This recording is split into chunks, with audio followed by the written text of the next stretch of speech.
This story starts in a shady operating theater, where two shady surgeons are running experiments on two living people who seem utterly injured. The surgeons inject both test subjects with a strange green liquid.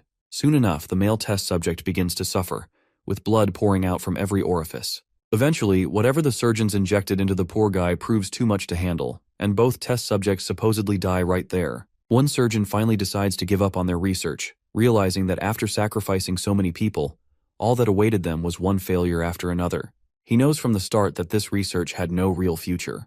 Before leaving, he makes it abundantly clear that he won't be part of it anymore. Dr. Shin seems to be the only person who doesn't believe their efforts have been futile.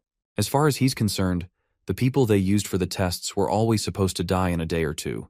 So it doesn't matter if they ended up dying a day early, as they contributed to the greater good of humanity. Shin then instructs his junior to leave the operating theater, as he plans to take care of the bodies himself. The junior doesn't say another word and leaves quietly. Shin, meanwhile, is still fixated on the belief that this research will eventually succeed.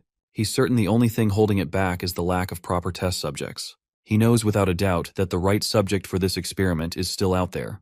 Now let's cut to the main hero of this story. His name is Kang Yi-won, and his friend is Jinmin Hyung.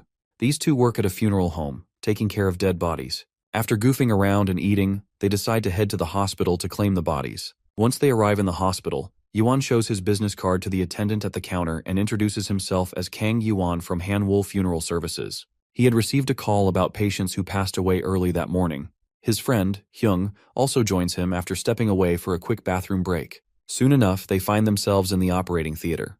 The bodies they are there to claim just happen to be the same ones the surgeons were using for their experiments. Hyung confirms that the victims appear to be a father and daughter. The report states they died in a car accident. But one thing doesn't make sense to Yi-hwan. While the father's body is in bad shape, the girl's body is almost spotless. Aside from a wound on her arm, there are no signs of any surgeries performed. His friend reminds him they're not forensic experts, so they should stop worrying about things they shouldn't and focus on claiming the bodies. Yuan decides to take a look inside the girl's mouth. As he's doing so, he suddenly cuts his finger on her broken tooth. Anyhow, the next step is to move the bodies. As they start moving the father's body first, Yi-hwan suddenly notices that the wound on the girl's hand has disappeared. Of course, this shocks him like nothing else. He points out the healed wound to his friend, but before they can discuss it further, Yi-hwan is struck by a sharp, stinging pain that causes him to collapse. His friend grows worried and rushes over to support him. Meanwhile, Yi-hwan's condition only worsens. He's suddenly hit with immense and unbearable pain that makes him scream at the top of his lungs. It seems some infection has entered his bloodstream through the cut from the girl's broken tooth. His heart feels like it's going to explode, and his entire body is so hot that it feels like he's being burned alive. He can sense he's dying if this pain keeps up. Eventually, he loses consciousness, leaving his worried friend crying like a child. Meanwhile, the girl begins to twitch and move. A while later, Yi-hwan opens his eyes. He has no idea what's going on. He notices the so-called dead girl banging her head against the door. Naturally, Yi-hwan is terrified to see the dead girl on her feet. As if that's not horrifying enough, he notices his friend's mangled, bloody body on the ground. Yi-hwan recoils in fear, panic seizing his heart and mind. For some reason, his hands are covered in blood as well. He then notices the girl looking at him, and they lock eyes for a moment. But she just twirls around and continues her creepy head banging. After staring at his friend's dead body, Yi-hwan looks back at his blood-stained hands. The sweet aroma of the blood filling the room is oddly enticing. The overwhelming stench of blood fills his nostrils, spreading across his tongue. The scene before him feels twisted and surreal. Suddenly, Yi-hwan notices his supposed dead friend groaning. Seeing this, he makes a desperate effort to wake him up, but there's no response. His friend seems to be deep in unconsciousness. Yi-hwan decides to take him with him, believing he might survive if he gets him the treatment he needs. It looks like the entire hospital is in shambles. Everywhere is stained with blood, and there's no one in sight. We then see only an old man crying in the corner while a girl lies dead nearby. The old man's face is glistening with sweat from the tension consuming his mind. He's sure that no one is coming to save them, which means the world outside this hospital is beyond saving now. He curses whoever might have caused this madness. Suddenly, he notices the secretary flinching, so he starts running out of the room, certain that if he stays, he'll die an unwanted death. Grabbing a golf club, he steels himself and ventures out of the room to leave the hospital for good. We cut back to the operating room. Yuan has finished putting his friend on a stretcher and is ready to take him to get treated. But Yuan feels weak and sluggish. His stomach hurts, as if his insides are twisting. The pain feels similar to the sensation of starvation. But this doesn't make sense. He had literally eaten lunch before coming to the hospital, so it hasn't been that long since he had his last meal. However, we all know that the starvation he's feeling isn't for food, it's probably for blood. Regardless, he steels himself and starts pushing his friend's stretcher. As he opens the door and steps outside, he comes across the scared old man holding a golf club. The old man is a blessing for Yehwan. He quickly shouts for help, asking the doctor to treat his injured friend. Just then, that head-banging zombie girl zips past Yehwan and runs straight toward the old man like a hungry and bloodthirsty monster.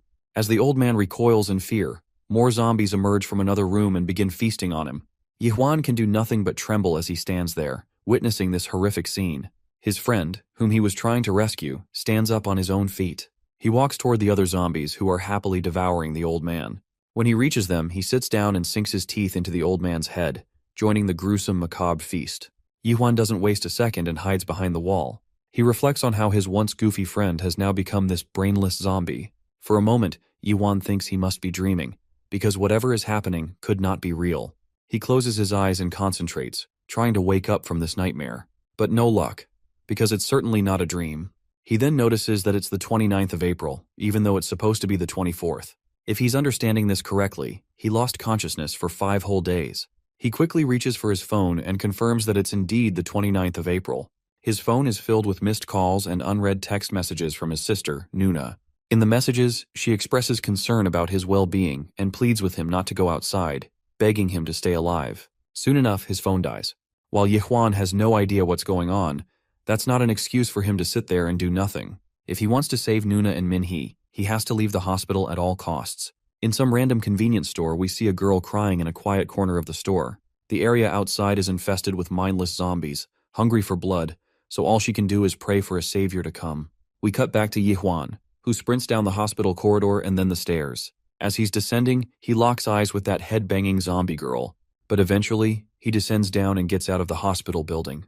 He's exhausted, and the hunger is finally overwhelming him. While he doesn't have time to stop and eat, he can't help it, because after being knocked out for several days, it's natural he's feeling hungry. He's so hungry that he might collapse, so he decides to find food first. As he scans the area, he spots a convenience store and without a second thought, enters the abandoned store. He starts devouring burgers and soda like there's no tomorrow. After finishing his meal, he finally feels satisfied. But then, he notices something strange about himself. It's odd that he didn't even stop to consider whether the food he was eating was spoiled. Furthermore, he usually hated convenience store food, so it's unusual for him to be eating it. His eyes suddenly fill with tears as he remembers his friend, who has now turned into a literal zombie. He recalls how his friend had always been curious about the existence of zombies, but now the poor guy has become one himself. As Yuan is drowning in sorrow over the loss of his friend, he suddenly notices commotion coming from a nearby storage room. He cautiously approaches the room and enters carefully. Inside, he sees the very girl we've seen in previous cuts. She cries out loudly, thinking a zombie is creeping up on her. Totally overwhelmed with fear and panic, she finally dares to look back, only to find Yehwan forcing a smile on his face as he offers to help. Meanwhile, a zombie outside is making its way toward the convenience store. Inside, Yehwan gathers some edible items and offers them to the hungry girl, who devours the food like there's no tomorrow. Seeing how fast she's eating, Yehwan suggests she slow down, warning that she might upset her stomach.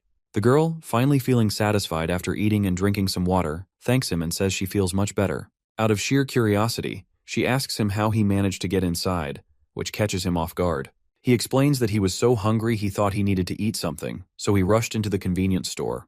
Of course, his explanation doesn't seem very convincing, especially considering how the place outside is overrun with mindless zombies. Suddenly, Yehwan asks if he can find anything to charge his phone. She reminds him about some power banks in the store.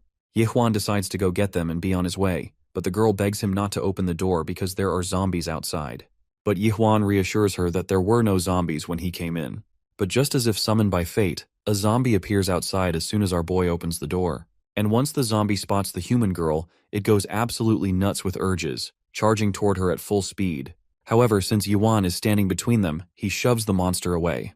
He unintentionally shoves it so hard that the zombie flies through the air like a lightweight trash bag and skids across the floor. What Yehwan thought was a simple push turned out to be a deadly counterattack. The girl behind him is stunned by such power, while Yehwan is equally bewildered, having no idea where all this strength came from.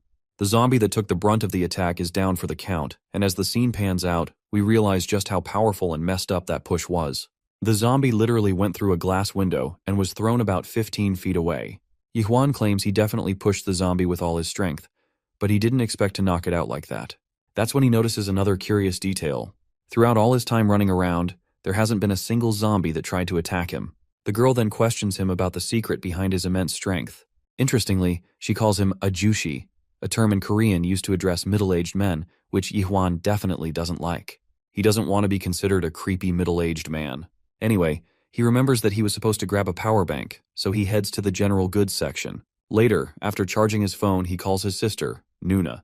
But there's no response from her, which fills him with immense terror. He doesn't want to entertain the possibility that he might be too late to save her now. The image of Minhee and Nuna flashes before his eyes, and he feels tears well up. But he suddenly snaps out of these gloomy thoughts as he can't be sure of anything yet.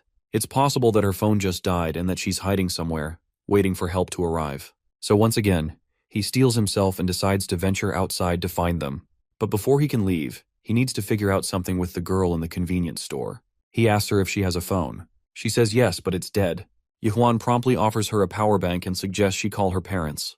A while later, she manages to connect with her mother, and tears fill her eyes as she speaks. She quickly reassures her mother about her well-being and current whereabouts. Her mother, relieved, is happy to know she's alive.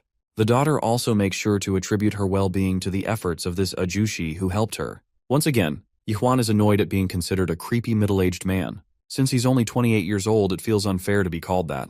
Suddenly, the girl's mother warns her not to come back home, and with that, her mother hangs up on her, leaving the poor, concerned daughter in tears and sorrow. After the call, the girl continues to cry and sob uncontrollably. Seeing how desperate and helpless she looks, Yihwan decides to help her. He suggests that she tag along with him, and he will help her get home. Suddenly, their attention is caught by the commotion outside. It looks like more and more zombies have gathered inside the store. Seeing this, the girl starts to cower even more, realizing that they have no chance of escaping. Yihwan acknowledges that they won't be able to get out unless he takes care of the nuisance outside. He rummages through the store's supplies and creates a temporary weapon to defend an attack. Before leaving the storeroom, he sternly instructs her not to open the door under any circumstances and assures her he will be back soon. With that, he heads out, leaving the girl pleading with him not to go. But he shuts the door in her face and goes to confront the zombies outside. After taking down the menace, Yihwan returns and reassures her that everything is taken care of. Seeing him stand there confidently causes the girl's face to light up with immense astonishment. Just to be sure, she asks if he's okay. He affirms that he is. While he wasn't sure before, after fighting off those zombies, he's pretty damn confident that he's in good shape. Most importantly, he points out that the zombies don't seem to attack him to devour him. Later, Yihwan goes into a garment shop and picks out some clothes for himself. After changing into fresh clothes, he finally leaves the store. As if luck is on his side, he spots a heavy bike parked on the other side of the road. The beauty of the bike seems to be staring back at him, almost as if it's inviting Yihwan to ride. Later, when we return to the convenience store, we find the girl also changing into the clothes he brought her. Yihwan apologizes to her, saying that he didn't know much about women's clothing, so he picked out whatever he thought might work. Since there aren't many zombies around, he decides to gather some food supplies before they leave. As they move through the shelves, Yihwan finds a baseball bat and takes it for himself. The girl expresses her concern over how he's putting his life at risk just to keep her safe. They are literal strangers, and she doesn't understand why he's helping her. She also assumes that, being an ajushi, he must have a family he wants to protect. First of all, Yihwan can't help but make a creepy face when she calls him ajushi again. Second, he reassures her that she shouldn't feel guilty. It's natural for someone to be in desperate need of help, and he's sure that someday he might need help too. Above all, since the zombies don't bite him, there's no real threat to his life. The moon is shining brightly, casting a calm light over the zombies that roam carelessly beneath it. But their tranquility is soon disrupted by the loud vroom of a 700cc engine. The one behind the handlebars is, of course, Yihwan, riding the new beauty. Even though he's making quite a bit of noise, the zombies don't immediately react, likely because his presence is overshadowing the girl sitting behind him. Since there are no obstacles in their path, he hopes to reach Nuna as soon as possible and rescue her from this mess. We cut to a gas station, where inside a tuck shop, a man is hiding from the zombies. The bottle he's holding is his last source of water, and he knows that doom is soon to follow. He curses his rotten luck for getting stuck in this tuck shop, which has already been completely looted. Suddenly, the sound of a motorcycle catches his attention. This leads him to believe that there are survivors in the area. What's worse is that the sound is getting closer and closer. Eventually, the sound halts right outside the tuck shop at the gas station. Seeing how the rider of the bike casually stops in the middle of the monster-infested area, the man inside the tuck shop starts to lose his mind. It may not be a great idea, but he decides to take a life-risking chance and call out to them.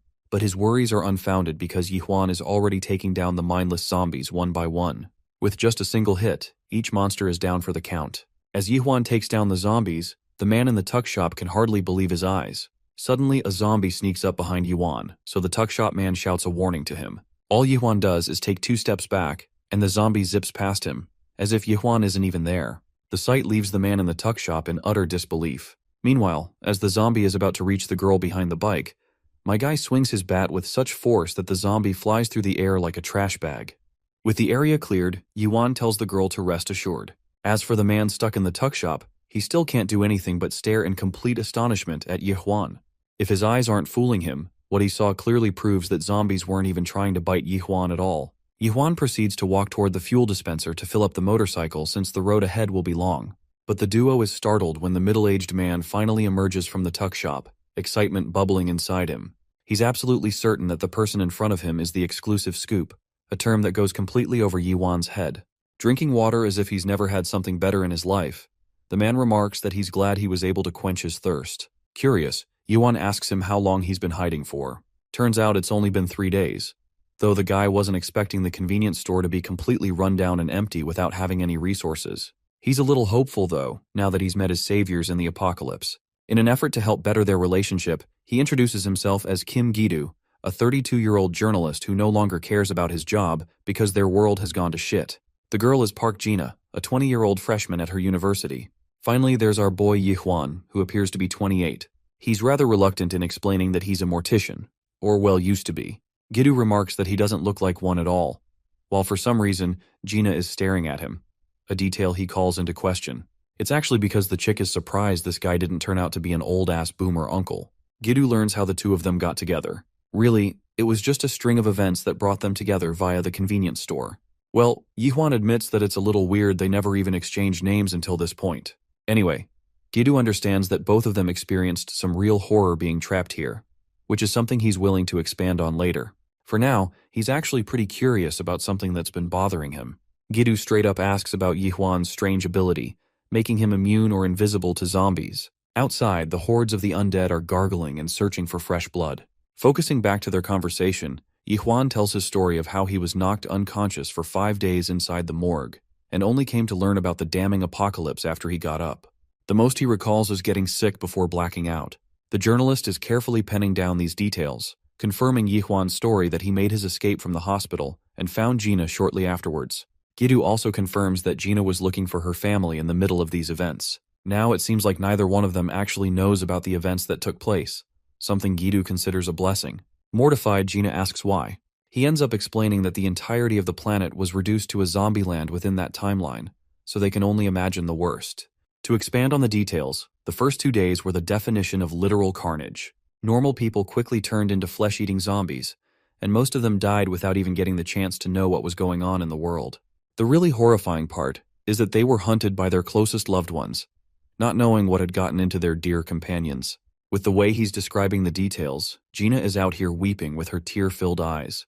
The journalist apologizes for being too graphic in his details and emphasizes that Gina's family must be okay because of the confirmation of the call. He assures her that they'll meet again, a fact that Gina confirms, though her words are filled with doubt. Deciding to interject in the discussion, Yihuan is curious about the journalist's story. Of course, even Gi-do shares that being a journalist means very little to him right now. He was actually working on a case to find the cause of this apocalypse, and taking that risk led him to being stranded as he ran out of gas and ended up stuck. Invested in knowing the truth about the zombie apocalypse, Yihuan inquires about his findings. The journalist argues that it's not that important, and his attention is thwarted to a more pertinent matter.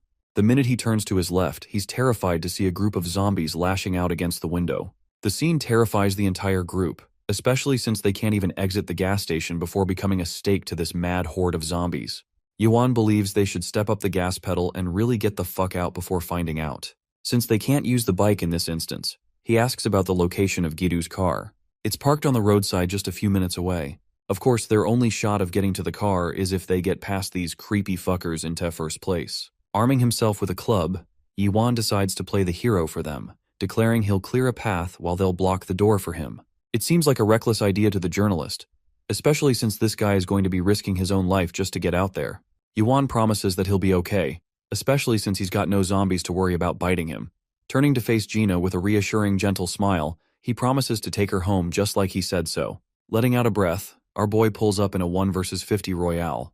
Before he leaves, Gina musters up the confidence to tell him that he should just refer to her by her name since their age gap isn't too far. Hearing that, our boy smiles, uttering her name as he goes on to face the threat. The funniest part is Gidoo out here acting like a third wheel in the midst of a troubled couple. Anyway, the creepy uglies outside weren't expecting it, but one human really did just make a superhero's entry to face them all.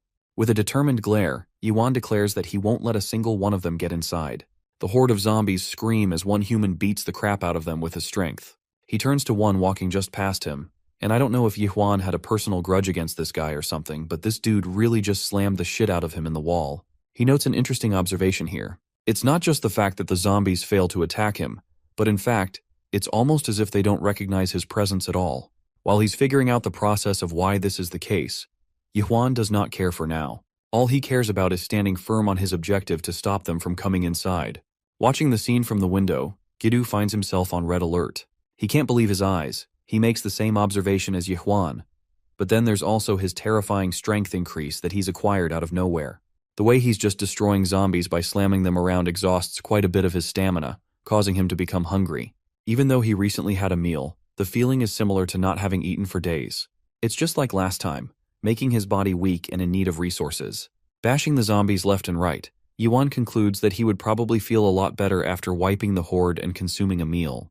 Meanwhile, the sight of Gina struck with incomprehensible terror causes Yuan to drop to his knees. It confuses Gidoo and worries Gina, because this guy is basically sitting breathless amongst the horde of the undead passing by. He doesn't know what happened just now, or why he could only think of Gina at that moment. Here's the jaw-dropping kicker. Yuan is actually experiencing a severe temptation to eat a human. He's no different than the zombies in that regard, which actually kind of makes sense why they don't recognize his presence. Anyway, Gina is really worried and wants to help him, but Gidoo sensibly tells her that it's reckless to do that. While they're arguing, Yuan reclaims his stance and continues mowing down the horde of the undead, hitting as many of them as he possibly can. He finishes his outlash by crushing a zombie's face into the ground. Unfortunately, by the end of his fiery attacks, he's left with a panting and terrified state. This is bad, and he knows it. Even Gidoo can sense it from afar. The puzzled, troubled, and conflicted protagonist tries to assure himself in his sea of doubts, believing that he's different from the zombies. He's a human, isn't he? Or that's what he wants to believe. His eyes beaming with a red spirit, Yuan declares that he will never stoop so low as to become a monster like them. Well, it's a good thing that his temptations went away after consuming some water. Yuan drank a ton of it, but it's only logical for how many zombies he took down on his own. Gina is worried that he might be hurt, but really, he didn't take any physical damage from the fight. Of course, the journalist believes that fighting so many of them and actually killing them isn't an easy thing. Still bothered by the extreme hunger he experienced, Yuan's temptation is replaced by a gut-wrenching pain in his stomach. Deciding to focus on moving the needle forward, Yuan recommends using Gidoo's car as their safest escape route. Of course, they can easily find a gas can around here somewhere and refuel the vehicle properly. Yuan suggests moving together because going alone is dangerous, bombarding them with a new level of panic. This one dude out of nowhere comes screaming for help. Luckily, he didn't get reduced to shreds from the zombie horde earlier. Yuan notices that this guy seems legit, evident by his cry for help. The thing is, his friend is actually grievously injured and at the risk of death. But this situation is kind of tricky, as you wouldn't always just trust someone in the middle of an apocalypse. Yuan calculates his options, while Gidoo recommends they stay sharp on their toes because these guys could still be harmful. Gina argues against this idea, believing they should still help others in need. In any case, Yuan agrees with her approach, no matter how naive. Gidoo gives up and agrees to do it if they're okay with it. So Gina opens the lock and welcomes these punks inside, who are just so grateful they took a chance on them. But unbeknownst to them, these guys truly are a bunch of scumbags and they just got a free ticket inside. Gina hands them some water to revitalize themselves and asks about an update regarding their situation. Of course, Gidoo is immediately skeptical and asks if their friend was bitten by a zombie. In response, the chubbier fellow panics and shows them there aren't any visible wounds. Another one of them believes that their friend should have turned into a zombie by now if that was the case. Anyway, the journalist is still doubtful and asks about their strategy to survive. Turns out these guys have nothing to go off of and were basically trying to find help for their friend. Gidoo is standoffish in his stance, but his attitude causes Gina to snap. She thinks he should focus on helping these guys while they're in danger, especially since it's only thanks to Yuan's consideration that they're alive. The guy who is sweating like bullets thanks them for their generosity. Gidu admits that perhaps he was too harsh in his approach, while Yihwan turns to him and asks if the car is an SUV. This means that all 5 of them can travel without any trouble. But of course, Yihwan has different plans because he wants to look for a motorcycle on his own. This is because he wants to lead the group by scouting for safer locations ahead of time. It's a wise strategy since they can't stay in one place forever. The journalist agrees with the idea, and they decide to get the car as soon as possible. Gina promises to handle the injured fellow while they're busy retrieving the car. Gidu tells her that they'll be back soon, so she's got nothing to worry about. Of course, that's how they both leave. But unbeknownst to them, these bastards were plotting a scheme all along. The scene cuts to Yihwan and Gidu arriving at the location of the car. They refuel the vehicle, but he's curious why the journalist is extremely opposed when it comes to the 3 new guys. Well, he explains that his gut is telling them not to trust these strangers, and it's only because of the sheer horror he experienced in the past few days that has made him cautious of others. Since he has such a cynical view of people, Yihwan is intrigued and asks why the journalist trusted them right off the bat. Well, it's because he was already going insane from the dehydration and had to find a way to survive. Yihwan is also curious why he referred to him as a scoop when they met each other, which basically means the journalist got lucky in finding a dude who is literally immune to the zombie apocalypse. In response, our boy's stomach cracks open the skies with a loud grumble. This man is probably going to eat like Goku after this shit ends. He gets flustered, but it's only logical for him to get so exhausted after battling against zombies. Gidu believes they should aim for finding food after the car. But something happens. A strange feeling creeps up on our protagonist, as he merely turns around, frozen in place. He has heard something, and it's not zombies this time. Yihwan is confident that he could hear Gina's voice. And now let's go back to the gas station, where a girl is screaming to be let go of. Gina has been seized by these bastards, who blackmail her by saying that she'll only attract the zombies with her whining. This causes her to freeze, even more when the barrel of a gun is placed against her head. The scumbag who was pretending to be sick reveals his true nature, overjoyed to have them right where he wanted.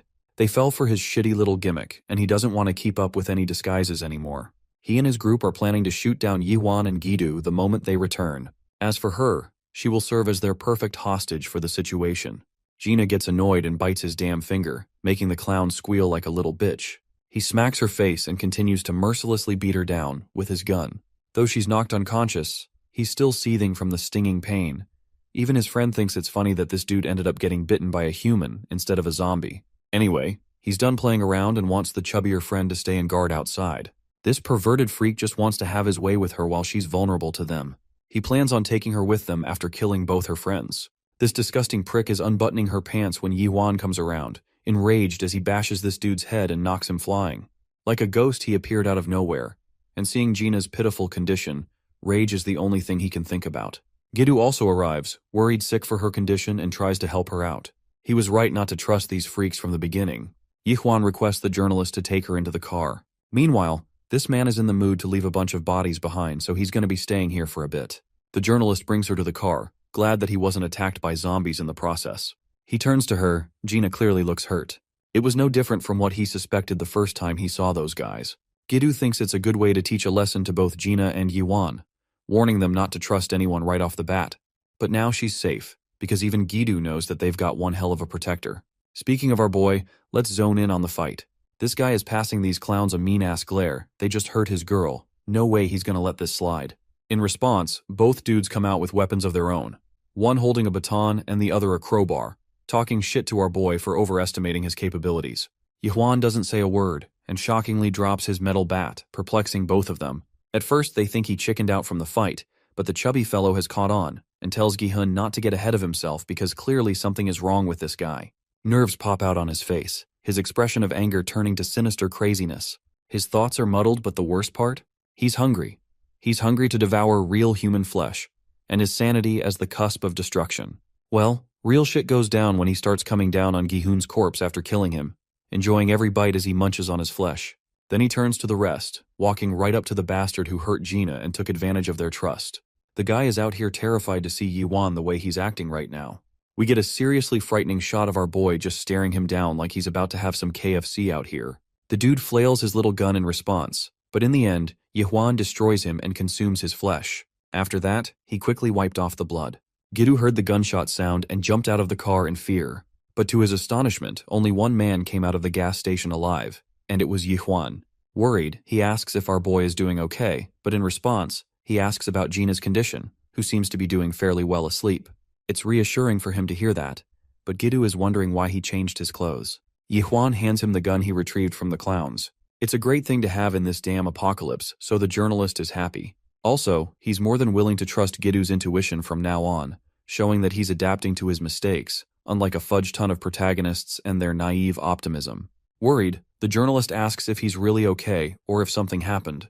Pretending to be normal, Yihwan shoots him a smile, masking his feelings and pain as he checks on the bike. It's finally time for them to get the hell out of here after all.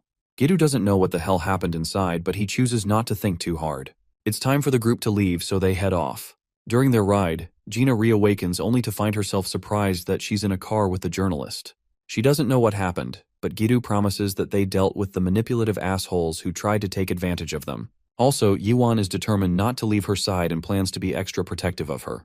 Hearing that, Gina cries, holding her face in tears. It causes Gidu to worry that she might have gotten hurt somewhere. She ponders why those people, the same people they tried to help, took advantage of them. They had noble intentions, and yet, instead of looking to survive together, those guys instilled a permanent despairing feeling in her heart, causing her trust issues with anyone she is now going to meet. It's not a good feeling, and Gidu understands, but he gives her the words she needs to hear. On the bright side, he wants her to fully trust Yihwan, even if she doesn't trust anyone else, as he's more than willing to protect her, no matter what happens. Let me pause for a moment and break down the significance of the scene where Yihwan gave the journalist the gun. It's actually because he doesn't trust himself and wants Gidu to handle him in case he spirals out of control. Okay, going back into the story, Yihwan and his group clear the area inside a building. With every last one downed, our boy wants to take his friends to the room he saw, but his eyes darted to a picture frame of a loving family. He almost forgot these zombies were once real people, and apologizes for having killed the father. Anyway, he secured 2 rooms for his group. There's not much for them to worry about anymore, but he's confused why the journalist wanted them to stay the night, especially since they've got a travel vehicle now and all. It's because Gidu wanted them to rest from all the exhaustion, as traveling in the daytime would be safer. To top it off, it's imperative for Gina to get all the rest she needs. Worried, Yihwan asks if she'll be alright. It's not looking bright because she's endured a severe mental scar from this experience, halting her ability to trust anyone anymore. It's a hopeless feeling, and it's really sad how some traumatic experiences can corrupt a person's view of the world for the rest of their lives. But the journalist argues that it's necessary for Yihwan to play his role well here. Since she doesn't trust anyone anymore, she will only rely on someone like Yihwan, the man who saved her and protected her time and time again. Yihwan doesn't really want to step into those shoes and expresses that it's literally their first day together. But the journalist argues that they've been through a lot of shit for one day, which is also true. Anyway, the second reason he wanted to locate a place to rest is because of Yihwan himself. As he's a reporter, he's been meaning to ask him a bunch of things. The first question is why the zombies don't see his presence. Of course, our boy doesn't know the answer to that question, but he strongly believes that they don't recognize him at all. The journalist enters a contemplative state, wondering what kind of explanation could help describe the cause. Since it's their first day together, they don't know much, but Gidu wants him to keep him updated in case Yihwan discovers something new about his condition. The next question is whether or not our boy has dabbled in sports or martial arts before. The question comes across strange to Yihwan, who denies any such thing, because that's the one thing that really surprised the journalist. His monstrous strength, as he was casually picking up zombies and slamming them into walls and pavements like they were nothing. The journalist declares that it's almost as if he isn't even human, a phrase that makes Yihwan coil into fear. Gidu understands that even Yihwan is clueless about his condition. To disengage from the serious topic, the journalist apologizes for asking so much out of the guy right after he saved their lives. Also, Yihwan's quest to find his sister is still up in the air. He wants to check their home to see how she's doing, since his sister is located in Yangyang, and that place is pretty far away from here. There's no telling if they'll be able to make the transport. Still, despite the odds and the difficulties presented in front of him, Yihwan wants to do everything in his power to help save his sister. The journalist strongly opposes the idea because the place is far away, and there's no need for him to be so reckless. Yihwan doesn't understand why either, though he senses that it's just the right thing to do, no matter how hard. Hearing those words, Gina appears to be awake, her eyes filled with tears, moved by Yihwan's honesty. Gidu thinks the guy is a bit too nice, and it only makes sense why Gina trusts him unconditionally. Journaling his thoughts on paper, Gidu wants to conclude the conversation with one question. He wants to know if Yihwan has sensed any specific patterns about the zombies, just about any kind of information that could help them in the long run. Scratching his head in confusion, Yihwan replies that he doesn't know anything meaningful.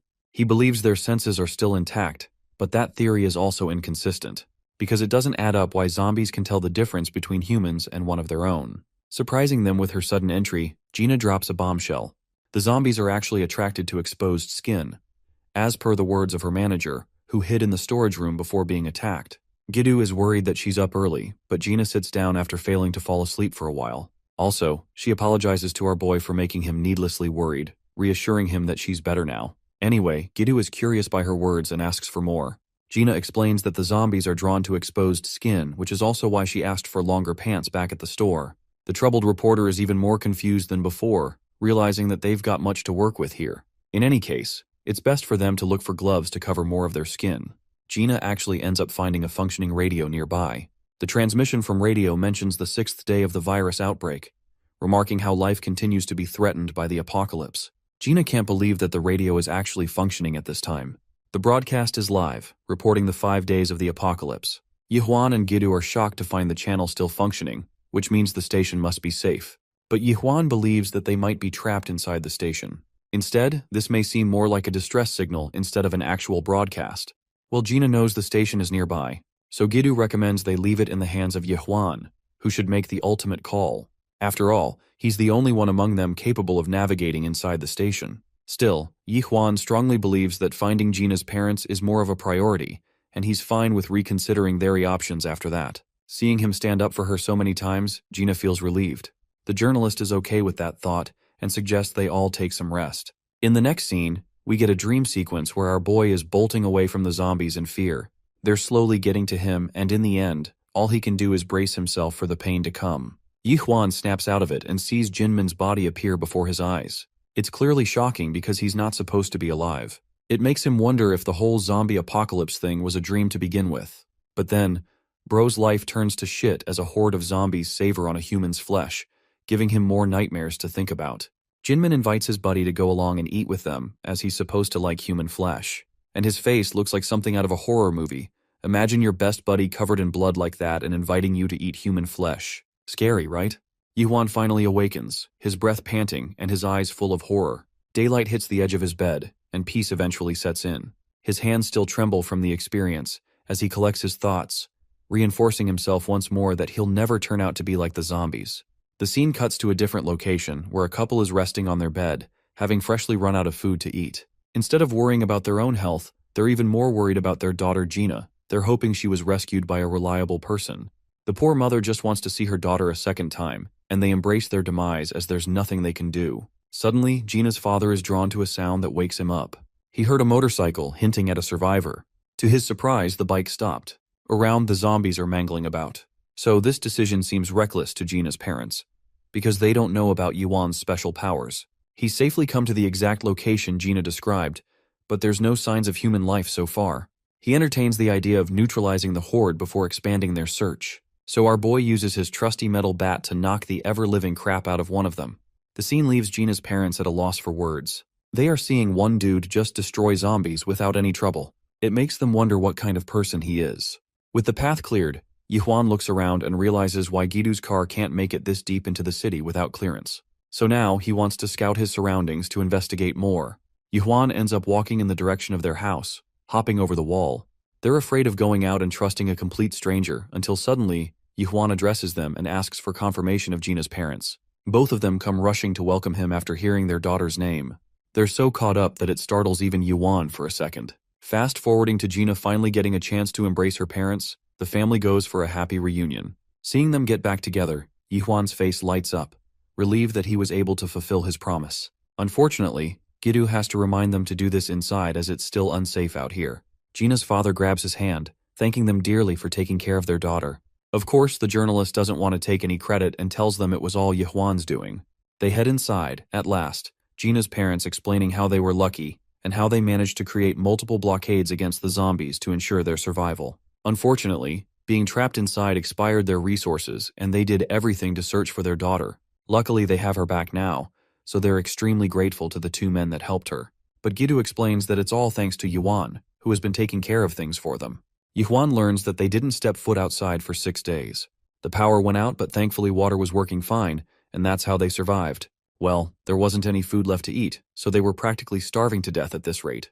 Yuan realizes he has to do something about their situation and remembers riding past a supermarket down the road. The shutters were down, which means the supermarket probably has a boatload of resources inside, making it a good way for them to stack up on resources. He has to ensure their survival, so he's going to go outside. But Gina's father is against the idea, as he would be risking his life for them. Even then, Yuan believes they can't survive without the basic human resource. Plus, they haven't eaten anything for 2 days, and he can't just glance over them. Agreeing with the idea, Gidu pitches in, stating that they should prioritize survival, as anything could happen with the way things are going. Gina's father musters up the resolve to help our boy.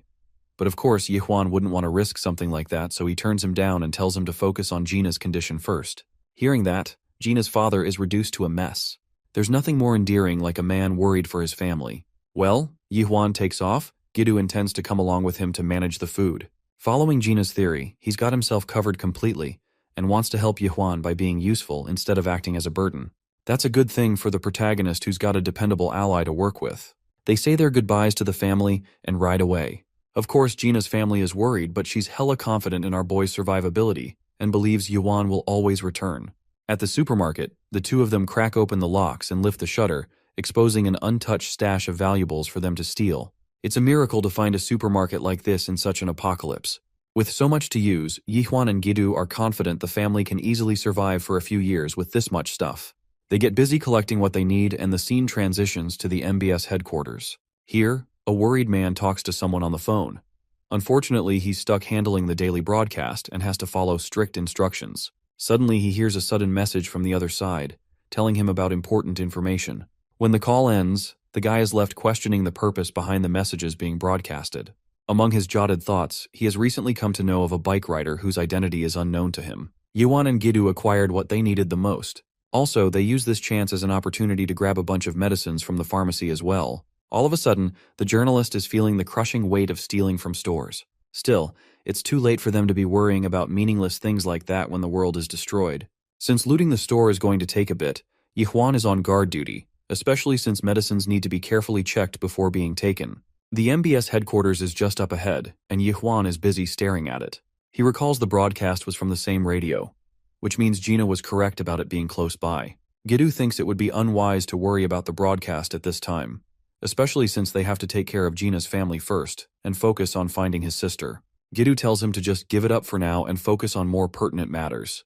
Though reluctant, Yuan understands that he has to find his sister as soon as possible, especially since she's stopped responding to his messages. Fast-forwarding back to Gina's family, they share an excellent meal, revitalizing themselves after being completely drained for 2 days. The family is so grateful that he's done so much for them. All of this should last the four of them a minimum of 6 months. Unfortunately, he won't be staying since he has to go find his sister. Gina's family is worried, and her mother asks about his sister's location. Whoa, did I just drop a Five Nights at Freddy's reference? Anyway, bro's sister lives really far away, so it's not going to be easy. Yuan understands that, but he has to save his one and only family he has left. Hearing that, Gina sits in silence, understanding his pain. Though he has one more request. After saving his sister, our boy wants to bring her back to Gina's family, which makes her feel flustered. Yuan strongly believes that this is the safest place among all, and it's not like his sister has important connections of her own to worry about in these times. Since the zombies can't bite him, he'll be of great use to them anyway. He just wants to make sure Gina is safe, and he's willing to do anything for that. That's why he promises to return with his sister and help them out even more. Of course, Gina's family can't even decline a request like this, but they do have one strong objection. Gina's father is out here having a temper tantrum because bro thinks our boy wants to steal his daughter. Even the mom catches on, but she's more supportive than anything. Can't believe they're thinking about grandkids when they're in the middle of a damn apocalypse. At night, they have to manage their way with candles. There's no power after all. Yuan learns that Gina's parents are fast asleep. They continue on their nightly talks, Gidu calculating his thoughts. He wonders how much food they'll have to take to get to Yangyang for 2 people. Hearing that, Yuan remarks in confusion, especially when the journalist admits that he's coming along to help our boy. It seems like a ridiculous idea to abandon a safe location like this, but Gidu understands the risks. It's just that he's always been part of a risky job. He's just dying to know more about Yuan, and that's why he's sticking to him like a persistent bug. Bro is going to use him to make a name for himself, but it really makes me laugh because it's not like anyone's going to be caring about fame in a zombie apocalypse, right? Gidu reminds him of Yuan's own words, who boldly said that he'd trust the journalist's words from now on. Promising not to be a burden, the journalist assures him that they'll be fine. Also, since he's traveled a lot as a journalist, he knows all the ways to handle safe navigation. Yihuan is okay with that, so Gina gives them one last thing to go along their journey. It's actually the radio that she picked up from the building. It's going to be useful in learning about new information around the area, even though Gidu is a bit skeptical on that front. Yihuan is startled when the radio suddenly pops open a new transmission. The transmission talks about the confirmed reports of multiple witnesses from around the area. The center of attention is a man who is immune to the undead, someone famously dubbed as the Motorcycle Man. As the broadcast sinks in, Gidu quickly catches on that the radio is probably talking about our boy. The reporter further continues about this mysterious motorcycle man, who was first sighted in Incheon. Then, Buchan, Gangseo, and Hwagok all say this guy is heading straight for the heart of Seoul. That's the man who doesn't get hit by the infected. Maybe he is the solution to all their problems. Clinging to hope in the middle of all this mayhem, he initiates the MBS midday radio. Meanwhile, Yihuan, sitting next to Blondie on the couch, looks shaken like he wasn't expecting to hear that. RJ continues, saying that a man who gets no darn effect on him if attacked by the infected. That news isn't something he bought at first, and who would broadcast this bullcrap? He says he has gotten some complaints, telling him not to give people false hope. But even though he is stuck in this broadcast studio, he keeps it going just to send even the tiniest spark of hope to the survivors listening. The lot stuck in the endless rut of despair and loneliness. He wants to let them know that giving up isn't an option. He has faith that hope will never die, and that salvation will come to pass. That's MBS Radio's produce, coming live, Sun Jinchul. The trio listening to Jincheol looks straight up stunned by all this. Meanwhile, Jinchul throws on a track to lighten the mood. A soothing song for troubled hearts, worn out from all the despair. With that, RJ hits play, letting the song flow to countless souls stuck in the depths of despair. Leaning back like a dead weight, RJ looks completely drained. Even after preaching hope on the radio, he doesn't seem to believe in it himself. With a worrisome fact, he has no clue how much longer he can keep up this life. Back at the house, the trio just sits there, totally speechless. No one has even said a word in minutes. Then, Gidu breaks the silence, confirming if the RJ called himself Sun Jinchul, the PD from MBS. Yihuan tends to ask if Gidu knows the guy. Reaching for his pocket, Gidu mumbles under his breath upon having Jinchul's number somewhere. He finally finds it. So, he definitely met the guy at the Radio Current Affairs department.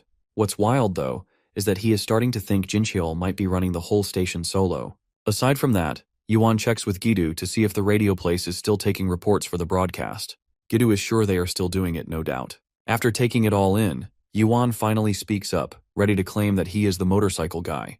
This big confession drop of this guy blows their minds. No doubt he straight up admits that the truth is, zombies don't bite him. But he still has no clue why. Despite everything, Yuan, having a long face, didn't want to give people false hope. He feels like he doesn't deserve to pull this stunt. However, Gidu tries to understand his side of the view, but he suggests the guy try taking caution at something that could endanger his life, especially when he is living in a world where trusting anyone is the act of a fool. In Gidu's view, if this guy exposed his identity, he is definitely screwed. But Yihuan feels like stuff like that doesn't really matter now. Flashing a grin, he straight up says that exposing his identity isn't a big deal, especially in a world like this. Still, he tells them to take a chill pill, swearing that he will be as careful as possible so there won't be anything to worry about. Sighing aloud, Gidu gives away the green flag finally, letting Yuan do his thing. Afterwards, Gidu decides to hook Yuan up with that broadcast guy. After all, he is somewhat tight with the PD personally. Moreover, he is sure that the PF will only buy his story if he vouches for him. For that, Yuan is really grateful to Gidu for his non-stop support till now. Ringing the call to the MBS Sun Jinchul, Gidu claims to be Kim Gidu, asking if he is in the middle of the broadcast. Jinchul can't believe his ears upon hearing the voice of journalist Kim Gidu. Feeling relieved, he goes ahead and asks if Gidu is in a safe spot right now. Gidu admits to being in a safe situation. Brushing it off, he gets to the real thing. That's when he confesses to keeping intel that needs reporting. Without wasting time, Gidu drops a big hint, saying the motorcycle guy from the broadcast might just be his colleague. Spilling that out, Gidu and Yihuan look at each other for a moment, but Jinchul practically jumps out of his seat. The dude can't handle this bombshell, asking if he's really speaking the truth. Right then he flinches as this grave news breaks out. He trembles like a shaky leaf, struggling to make sense of it all. Snapping out of it, Jincheon hurries over to the radio system. He apologizes to the audience, claiming to have gotten a major tip-off urgently, so he decides to cut the transmission with this last song. Back to the call, Jincheol can only hope Gidu's words of wisdom hold true. With reports about the motorcycle guy coming in now and then, there's a lot of uncertainty, some true, some just rumors. When asked, Gidu didn't even hesitate. He was ready to stake his name on it, just like any true journalist would. That takes Jinchul by surprise, whose eyes pop out of his socket in shock. Taking a look back, Gidu, fighting through the crowd, calls back to the Humpty Dumpty-looking chairman. At the part of his unfair appointment, Gidu demands an explanation from the chairman. In his journaling days, Gidu, shivering in the cold, awaited the explanation. But he never got the chance. Now Jinchul is ready to buy Gidu's truth, confirming if his colleague is still with him. That said, Gidu signals Yihwan, and he then joins the call, claiming to be the motorcycle guy. This mere voice stuns Jinchul for a moment. Keeping it cool, he has got his list of questions ready, ones he needs answers to. Meanwhile, the lot from every corner of the world hears RJ Jinchul, stating that the motorcycle guy actually holds great importance. For his listeners, he knows that everyone has fallen into the pit of despair. And for them, just knowing someone out there can't be bitten by the infected, that alone is their last shred of hope. Without further ado, Sun Jinchul asks Yihwan if it's all true, and that's when he verbally confesses to being immune to the infected. However, the reason is still unknown. Furthermore, he goes on to say that the infected don't seem to notice him at all. They don't get aggressive and barely react to his voice like he is not even here. Jinchul notes it all down. After a sudden pause, Yihwan says he still isn't the kind of hope Jinchul is looking for. Yeah, he's helped some people with this ability, but he's got his own limits too. That's that. Jinchul decides to pass only the verifying intel, even if Gidu has vouched for him. Moreover, he demands to see any evidence proving his immunity to the infected. Yihwan asks Jinchul if the area around MBS is swarming with the infected. That sends chills down Jinchul's spine. Yihwan confirms that he's coming there himself.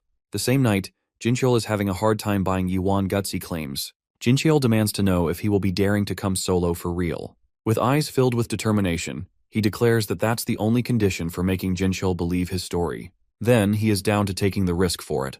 That's enough to freak Jinchul out. But his RJ protocol wouldn't let him bend the rules of passing the intel without verification. Thus, he is expecting Yihwan to come by MBS, as it wouldn't trouble him if the infected doesn't give a damn about him. Then, he drops his current whereabouts, residing inside MBS, broadcasting station on the 8th floor, second studio from the end of the right hallway. Jinchul warns this hi-fi immunity claimer that his station is practically overrun by the infected mafia. However, Yihwan, unfazed, still sets their meeting time for tomorrow, as this guy doesn't care whatsoever. After this, Jinchul redirects to journalist Gidu, saying that he never imagined hearing his voice in times like these. Thus, he wishes that Gidu take good care of himself. To ease the PD's troubled mind, Gidu assured him that they would find him soon. And just like that, the call ends. The infected's radar doesn't sense Yihwan at all. Not to mention, he is completely immune to their mess, and they won't bite him no matter what. All this information is seemingly hard to process for this guy, but Jinchul's mind wanders, questioning what if it's all true. Letting it all sink in, Jinchul realizes Yihwan isn't just hope, but he might be salvation itself. The next day, Yihwan's prep is all set, telling Gidu that outside is wide open, clear as day, and not a single zombie near his car. Gearing up, Gidu is pretty much ready for this heist. Right then, Ajina's mother comes down to hand over Yihwan some homemade rice balls. She believes that it's going to be a rough and tough ride, so it's good to have something. The dude practically jumps in excitement to notice a pile of rice balls packed in the box for him. After thanking her a big time, he promises to eat it all. Just like that, this woman warns Yihwan to be extra careful and bring back his sister in one piece, because they will definitely be waiting for them. Just as Yihwan steps out, Gina rushes out to get his attention. At a loss for words, she couldn't meet his eyes. He assures Blondie that there's nothing to worry about as zombies wouldn't dare mess with him. However, her emotions go wild, and before she knows it, she is wrapping Yihwan in a tight hug. That catches him off guard. But this cutie couldn't help but thank Yihwan for everything. But she wants this guy to return at all costs. Turning as red as a tomato, Yihwan tells her not to worry, as he fully intends to return safely. Out of nowhere, Gidu feels the ick, dismissing this union. The dude rants that dating is all fine, but marriage can't be far too rushed. Feeling utterly disgusted at this old fool, they make horrible faces at him, showing their annoyance. Afterward, Yihwan heads out, while the people behind hope for their safe return. Hours later, Yihwan and Gidu get to the crazy zone infested with zombies. With Gidu packed and secure in the car, the immunized Yihwan, bat in hand, scored good hits at those brainless dum-dums. One savage hit catches the attention of other zombies, who couldn't help turning to look. Having a close inspection, Yihwan speculates that if they don't take down this swarm, this whole area will be a pain in the head. Not only that, he believes it will become much more dangerous to find shelter in this chaos. Gidu understands where he is coming from and tends to let Yihwan handle this one. Although Yuan, taking a sigh, knows that it ain't an easy task, but he doesn't have any choice left. Gripping his bat, this big shot warns the brainless army that he gotta pass through by all means. Inside, Sun Jinchul is close to passing out due to extreme weakness. Dumped in the corner, Jinchul feels like his body is giving out. Whatever strength is left of him, he thinks to have reached his limit. Any more of this, and he is done with this life. Nothing to drink or to eat. His supplies have run out long ago, so he resorts to waiting for his death. By the looks of his health, today's broadcast doesn't seem like a possibility now. Still, he feels even worse for not leaving a farewell message in yesterday's broadcast, if only he knew things would sink this low. Even more so, Jinchul anticipated this much to happen like this. But he would have one lasting regret. He still desires to confirm the truth behind the motorcycle man. Feeling dizzy, like he's one step from the stairway to heaven, Jinchul thinks it's a damn shame to go out without satisfying his curiosity. All of a sudden, Jinchul's phone flashes a ring that catches his attention. As it turns out, that's his fellow journalist, Kim Gi-do.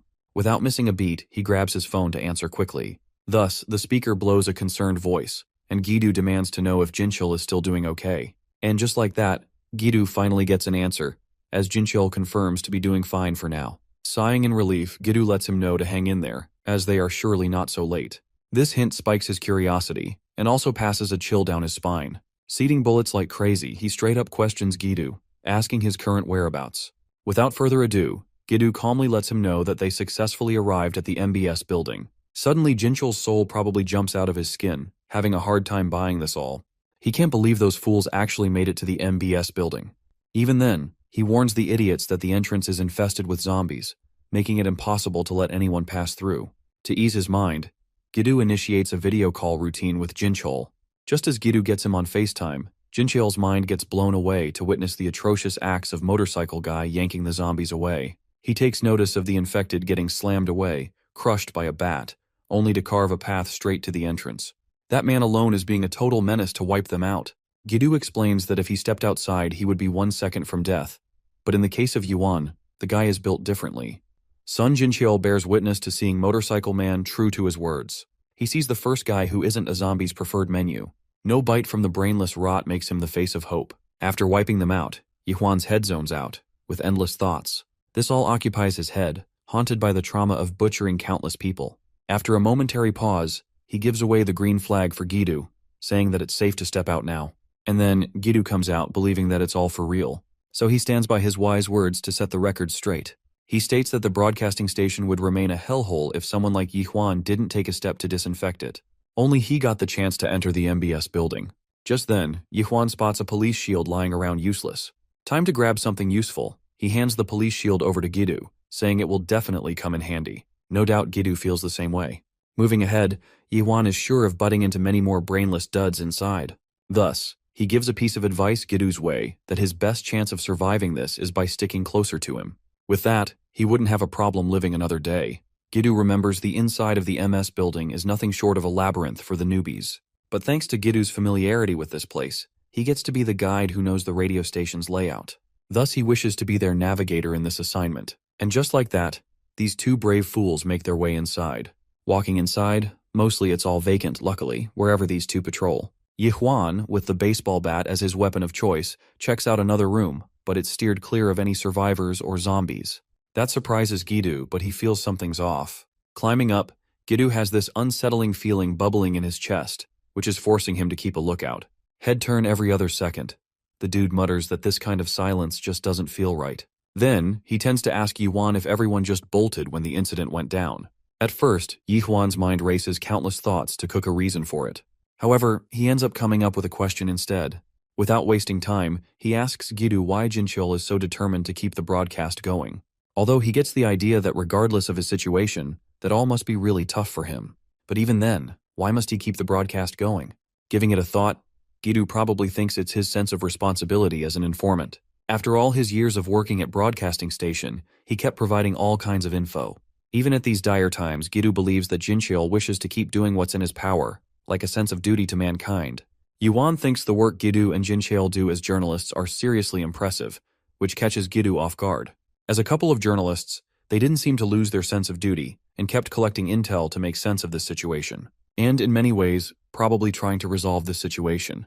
Besides that, Yuan feels like there's nothing he can really do as a mortician, which makes him feel kind of pathetic. Just then Gidu hits him with the shield, which almost pops his eyeballs out. He asks Gidu what's the fuss, but Gidu claims this hit on Gina's name. He believes that Gina would have done the same thing if he saw Yuan's loser self resurfacing. Without a doubt, Gidu comes up with a question, asking Yuan who is the person that can comfortably exist without so much care in this world. Cutting to the chase, Gidu spits out fairly that Yuan has a million chances to look for his way out, and he can set his mind to do anything. Even then, he bluntly chose to rescue Gina, himself, and their family. Now Gidu flashes his point that Yuan is going out of his way to save PD Jinchul too. That's something only Yuan has the power to do, but the real reason behind it is something entirely else. That said, Gidu insists it's a choice he made because it's the right thing to do. Furthermore, this world reeks of people with malice, not just survival. And the guys who messed with Gina at the gas station quite make an example. But even in this messed up world, Yuan steps in to help purely out of pure goodwill. What's so pathetic about that? And Gidu guarantees that no one else in the world has stepped up to do what Yuan has done so far. That does the trick, and Yuan thanks Gidu for this thumbs up. Reaching the 8th floor, these two goofballs are ready for the showdown. Carefully sneaking in, they enter the silenced corridor that luckily runs vacant too. At the left end of the hallway, the second door, they finally reach the entrance of Studio 6. Gidu plans to call Jinchul, oblivious to what's about to hit them. In mere seconds, a hungry freak infected leaps into action to get a good bite of Gidu. Turning his head, Gidu freaks out, as his soul jumps out of his skin in pure terror. Just in time, Yuan yanks Gidu out of the way, and the lad gets sent flying like a missile. But to their darn luck, that zombie bites the wrong guy. Panic sets in, Gidu screams, worried sick for Yuan who has fallen for the zombie's bite. Right then, he lands a savage blow to knock the zombie out of the way. At his wit's end, the lad can't believe he got bitten by the infected. Gidu is practically losing his mind. At this moment, Yuan has no clue what's about to happen next, wondering if he is about to change as well. He tends to ask Gidu if he is still keeping that gun with him. Gidu's chill levels plummeted faster, and he was drenched in sweat, unable to make sense of these dire circumstances. Yuan hopes that he is still carrying one. Gidu went from 0 to existential dread pretty fast. The dude took business days to process what Yuan was implying. Sweating bullets, he demands to know what Yuan has in mind. However, Yuan is in a rush to get this over with, bursting into Studio 6. Inside, he found the same zombie he knocked down moments before trembling. Seeing this horrific sight, he refuses to fall to this degree and be like them. Thus, he decided to do his best until he lost his mind. Meanwhile, the woman, practically shivering like a shaky leaf, snaps out of the zombie fever, begging Yuan to stop. Now that wasn't in the cards. Yuan's eyes widened in shock to see a zombie shifting back to his human mode. Yuan stands face to face with this anomaly, while Gidu watches it all go down from outside the room. Bawling her eyes out, she begs Yuan to save her. She pleads for a chance to prove her innocence, insisting she hasn't done anything. Totally thrown off, Gidu wonders if she is actually infected or not. However, Yuan can't ignore the truth that she jumped at him to attack and bite him. If she isn't infected, then why did she bite his hand? Along with momentary silence, the room fills with the woman's sobs. That's when Yuan decides to get her out of this risky place and take her to the studio first. The sight sent a jolt of terror through Gidu's mind, practically paralyzing this dude out of fear as Yuan decided to take the biter with them. He reasons with Scaredy Cat that she isn't infected, so they can't let her rot here. He makes up his mind to think it over after reaching a much safer place. In the middle of processing this foolish idea, Gidu notices Yuan's bitten hand and finds something odd. As it turns out, the wound healed in a matter of seconds. This shocking revelation hits him like a ton of bricks. On the other hand, Jinchul, probably lifeless or drawing on his last reserves, lies in the corner in wait of his rescuers. He's pretty sure he hears something nearby, making him wonder what's going on. That's when Gidu's call alert catches him off guard, so he picks right up, asking if they are all right. Gidu rightfully confirms Jinchul's location to be Studio 6. Without further ado, Gidu requests Jinchul to open the door, as he is at the entrance. Completely thrown off, he tends to question if Gidu is actually there and whether the area around him is safe. Gidu nods, giving a quick yes, saying there aren't any infected around. Getting down to opening the door, Gidu looks behind at Yuan comforting the former infected. Jinchul and the former zombie dig into Gina's homemade rice balls like they haven't eaten in 3 days. Meanwhile, Gidu pays his respects to Jinchul for keeping up the broadcast for a whole week by himself. Witnessing the crazy hunger pangs, Yuan tells the lads to calm down, as there is enough for them. Jinchul mentions finding some food here, luckily, so he is all full for now. He figures that compared to the woman who went a full week starving, he's still in a much better spot.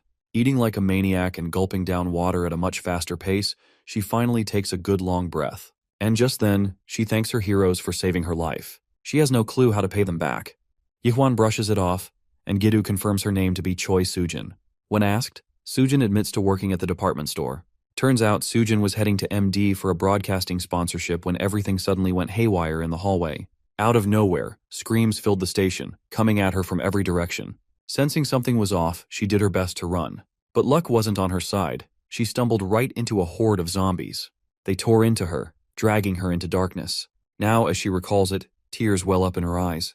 Letting her calm down, they slip into a 2-minute silence routine. Breaking the silence, Jinchul questions what's the first thing Sujin remembers after that. Thinking back, she says she heard 2 voices, which instantly stuns Yihwan and Gidu. Mild at first, she states that it grew gradually, followed by the taste of blood. Panic sets in, as Sujin bets that it felt strangely strong. Looking back, the memory is still so vivid in her mind.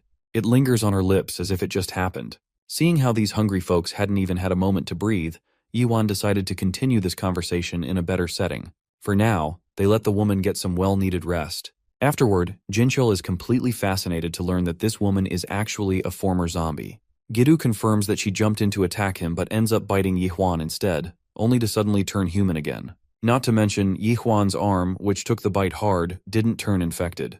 And of course, the wound healed itself like it was never even there. Jinchul buys it totally, not in need of Gidu's evidence report. After seeing Yihwan's unnatural immunity to zombies, nothing else can surprise him. Rather, this whole situation got him thinking about a new hypothesis, since the real cause of the crisis still hasn't come out yet.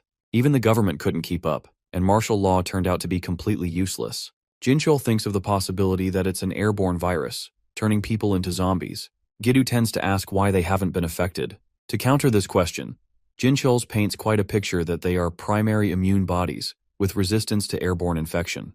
This whole theory kind of blows their minds. Even if their immunity only worked against airborne infection, the easy transmission through blood or saliva, like a bite, could still turn them into zombies. In the case of Yihwan, Jinchul formalized the theory of full-body immunity, making Yihwan the safest dude in the world. Thus, when Sujin tasted Yihwan's blood during the bite, it somehow turned her back into a human. This whole explanation now points straight at Yihwan. Jinchul declares that Yihwan might not just be completely immune but a walking, talking vaccine. Yihwan stands still, trying to understand what he just heard. The idea of being a vaccine seems impossible, yet everything that has happened makes him rethink it. His mind keeps going back to the events leading up to this moment, searching for an explanation. Afterward, Son Jinchul, who has been observing the situation carefully, explains that it is only a theory.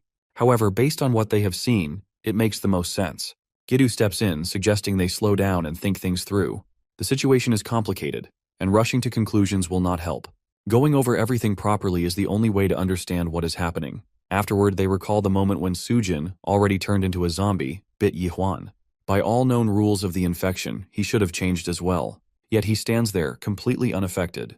Yihwan's blood might be the cure to stop the infection. The idea seems impossible, but given the situation, it can't be ignored. When Sujin, already turned into an infected, bit him, his blood somehow entered her mouth. Instead of making things worse, it cured her almost instantly. Normally, a virus shouldn't be neutralized that quickly, but the results speak for themselves. If this theory holds, it would also explain why the infected never attacked him. It's not just immunity. His blood itself acts as a vaccine. Even the smallest amount is enough to reverse the infection. This means Yihwan isn't just resistant to the virus. He might be the only person capable of stopping it. His blood could hold the cure the world desperately needs. If the infected can really be cured, then his parents weren't completely gone. That means they were still human, and there was a chance to save them. This thought is shocking, and Yihwan starts to rethink everything he has done. Since waking up and even while traveling here, he has defeated so many infected without stopping to think. Moreover, the thought hits him that he wasn't just trying to survive, but he had been ending lives that might have been saved. Gidu reminds him that he keeps many others safe, and there is no other way. Surviving means making tough choices, no matter how difficult they are. Since everything begins, they meet all kinds of people. Some are worse than the infected. Not every monster is a zombie. Some are humans who lose their kindness, proving that the real danger is not just the virus, but people themselves. No one can judge Yihwan for his actions because he never harms anyone. If anything, he protects them. Rather than just discussing, they decide to confirm the truth. A suggestion comes up to test what Yihwan has become, and the best way to do this is by making his presence known. They plan to feature him on the radio broadcast that night. This will reveal whether he truly holds the key to a cure or if something else lies beneath his existence. Yihwan feels unsure about the idea of being on a live radio broadcast. The thought of speaking to so many people makes him hesitate. Later, he connects with Gina on a video call and explains his situation, how they want him to talk on radio. He fears he isn't as special as they believe and worries about raising false hope. However, Gina assures him, in this world, no one is more remarkable than him. Afterward, she suggests to him that Yihwan's sister might be listening to the broadcast, encouraging him to do his best. He appreciates the support and thanks them. Realizing he needs to save his battery, he promises to talk later, but before hanging up, he asks Gina to send his regards to her parents. After the call, Sujin teases him, asking if that was his girlfriend, to which he quickly denies it, but the other person isn't convinced, pointing out that she sounded like she thinks he's really special. Afterward, Gidu joins in, making him even more embarrassed, and teases Yihwan, saying even Gina's parents already believe they're a couple, so there's no point in denying it. Sun Jinchul asks if Yuan got some rest, mentioning that everything is set up and it's time to prepare, but Yuan hesitates, worried about messing up during the live broadcast. Sir reassures him, laughing, saying mistakes don't really matter in times like these. Afterwards, the radio host, Sun Jinchul, begins the broadcast, acknowledging the many messages of support and concern from listeners. Despite the scarcity of data and electricity, people still take the time to reach out, and he expresses gratitude for their kindness. To give back, he announces a special guest, the first ever on the show. He introduces the person everyone has been most curious about, the one who has given people hope in these dark times. The mysterious figure known as the Motorcycle Man, Kang Yihwan, is finally on air. Afterwards, the radio host asks Kang Yihwan to introduce himself to the listeners. Yihwan is nervous but determined. He hesitates before speaking. He states his name and age, revealing that he works as a funeral mortician. Moreover, the host then mentions that many reports about Yihwan have been received, and while some details need verification, one question stands out as the most important. He asks if it is true that the infected do not attack him. After a brief pause, Yuan confirms that the reports are indeed true, and explains that the infected neither bite nor attack him. They barely acknowledge his presence. Afterward, the host admits that it sounds unbelievable and that he struggled to accept it at first. However, after witnessing it himself multiple times, he can no longer deny the truth. The host then mentions reports suggesting Yihwan has been traveling east and asks if he has a specific destination. Yihwan confirms that he does. He is heading to Yangyang in Gangwon province, where his family is located, hoping to reunite with them despite the dangers along the way. Afterwards, the host acknowledges that Yangyang is quite far and wonders if any listeners are there. Suddenly, a report comes in from a listener in Socho, a nearby area. The unexpected message catches everyone's attention. The host reveals that the listener also evacuated from Yangyang to Sokcho. According to them, the military has already passed through Yangyang, leaving nothing behind. Yiwan processes the news, realizing that his journey might have been for nothing, and that his family's fate remains uncertain.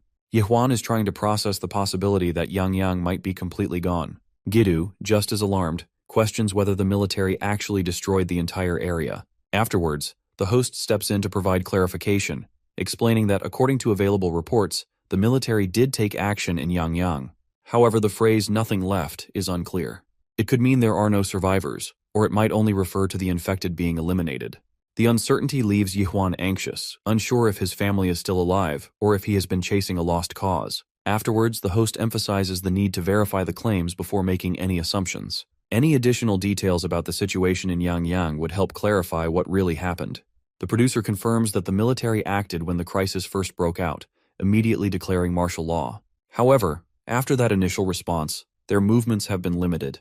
In fact, reports suggest they are quickly withdrawing from metropolitan areas, leading to traffic restrictions and even more disorder. Yet, Yangyang's case might be different, suggesting something unusual happened there compared to the rest of the country. The host suggests that the military might have evacuated the survivors in Yangyang, placing them in a safer situation. Moreover, he encourages Yihuan to hold on to hope. Afterwards, Yuan reflects on his sister's love for the radio. Since childhood, they always listened together, finding comfort in its presence. She believed it made their quiet home feel more alive and less lonely. If she is safe, there's no doubt she is listening to this broadcast right now, just as she always did before everything changed. Yihuan remains determined, stating that no matter what has happened to Yangyang, it doesn't change his goal, and he is going there to find his sister. Moreover, if she is listening to the broadcast, he wants her to stay strong and hold on a little longer, and promises that he will come for her, no matter what. The host acknowledges Yuan's resolve and thanks him for his efforts. The host shares that many listeners have sent supportive messages, thanking Yuan for giving them courage. Afterwards, Gidu teases him and says he was nervous at first, but adjusted quickly, joking that he might have chosen the wrong career. Yihwan quickly denies it, to which Gidu advises him to get used to broadcasting because, once things settle, the media will want to interview him. He might even become a global star. Afterwards, the lady hesitates before asking a question, but the host encourages her to speak. She wonders why he didn't mention her cure during the broadcast, believing it could have given listeners hope. The host admits he left it out for Yuan's sake. If people knew his blood could heal the infected, they might just see him as a hero or a savior. While that sounds ideal, things might not be so simple because the weight of such a thing could bring unexpected consequences, ones Yihwan might not be ready to face. Moreover, the host explains that if the truth about Yihwan's blood spreads, he might not be seen as just a hero, but as a resource. Under the guise of helping humanity, he could end up as nothing more than a test subject. Another person agrees, acknowledging the possibility and urging Yihwan to keep it a secret. With the current situation, trusting the military or the government isn't an option. The priority should be rescuing his sister. Yuan understands and decides to check the broadcasting station more thoroughly. Before he leaves, Gidu hands him a cleaned weapon. Afterwards, Yuan hesitates, wondering if he really needs to take the weapon for a quick look, but Gidu insists, saying he should take it just in case. He understands Yuan's feelings but warns him not to lower his guard. The more he does, the more vulnerable he becomes.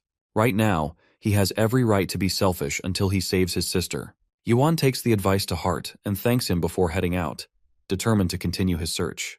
Gidu is surprised by the statement because he explains that Yuan is kind but lacks strong determination. At just 28, he still has many challenges ahead. While his kindness is a strength, it can also be a weakness in a world like this. Moreover, a gentle heart can break long before the body does. That's why Gidu's presence is so important. Every time Yuan starts to lose hope, Gidu is the one who helps him keep going. Afterwards, the host agrees that Yuan only grows stronger because of the support around him. Without help, reaching Yang would be impossible, to which Gidu doesn't hesitate to say that he will assist Yuan, not just because he is an important story, but also because he once helped him. Sujin nearby hesitates before speaking. Gidu confirms that he is traveling with Yuan, to which the lady expresses her interest in joining. Gidu wasn't expecting this request and feels surprised by the sudden decision. Afterwards, Gidu hesitates for a moment before addressing Sujin's request. Traveling together isn't a simple decision, and he wonders if she has any personal connection to Yang, to which Sujin explains that she was shocked when she heard about Yang's situation on the radio. The military unit that moved through the area isn't just any group to her. Her father is the commander of the 4th Armored Brigade stationed there. Before proceeding further into the story, let's take a glimpse into our boy's past. There, we see an elderly woman who goes by the name Elle.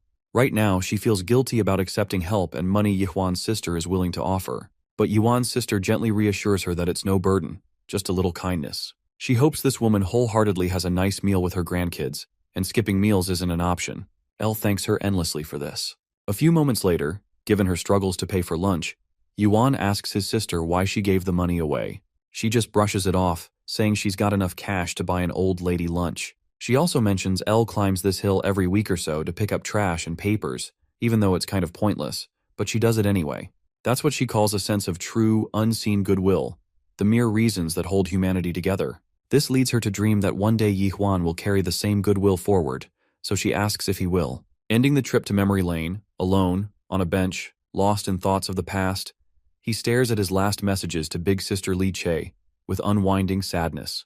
Later on, Gidu tends to ask if Miss Sujin's father is the deputy commander of the 4th Armored Brigade.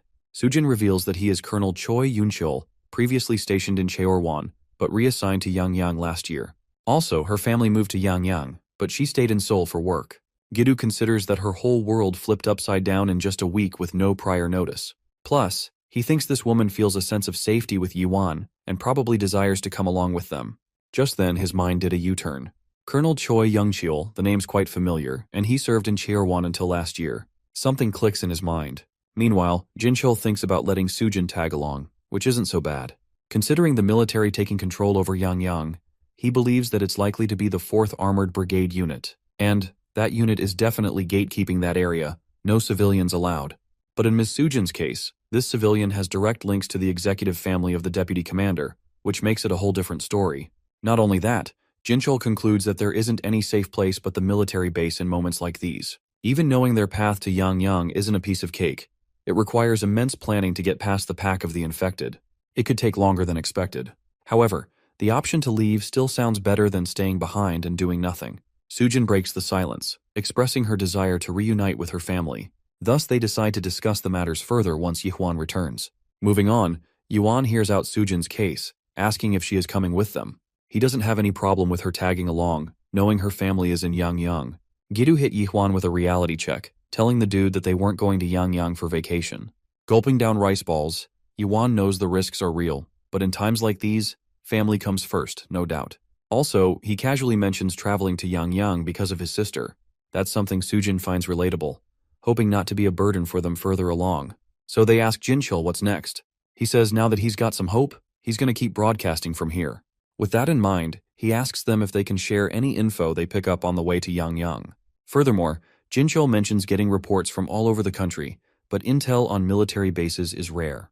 Plus, barely anyone is making long-distance trips like they are. Jinchul points out that places like Seoul and the metro area are basically shut down. He figures if the military or government is still up and running, they've probably shifted their bases out to the provinces.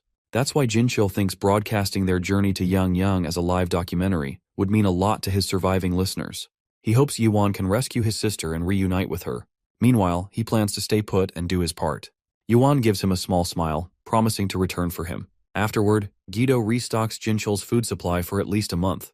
Jinchul worries it's risky to give away their supplies before heading to Yangyang, but Guido reassures him they'll hit a supermarket to restock. Plus, Yuan confirms the 8th floor is clear of zombies, so they're not trapped anymore. Jinchul thanks Yuan for saving him in more ways than one. He dreams of the day they can broadcast together again, and the next time with his sister too. Putting their hands together in a huddle, they wish each other good luck before parting ways. After that, Jinchul watches the trio walk away, leaving him with nothing but hope. Once our boy and his friends are out, he fires up his motorbike, leading the way as Gidu and Sujin settle into the car. With engines roaring, they hit the road at full speed, Gidu keeping close behind, following Yihwan's lead. He vows to bring Li Che back this time. With the door jammed by the pile of junk, Li Che's daughter sleeps peacefully. She softly tells her to hang in there a bit longer, telling her that Uncle Yihwan is coming to get them soon. Meanwhile, our trio's journey hits a snag when they find the highway completely jam-packed with the wreckage of abandoned cars. Even if they try, they can't even squeeze the bike through all the junk blocking their way. Gidu had already expected that their journey to Yangyang wouldn't be a walk in the park, but he hadn't accounted for this much shit.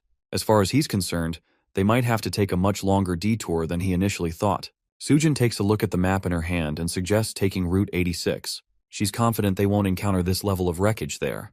Gidu finds her idea doable, so he quickly updates Yihwan about the national road they're about to take. But it seems like Yuan's mind is already occupied with troubling thoughts. The sight of a family lying dead in front of him makes his heart sink, but he shakes off the feeling and responds to his friend.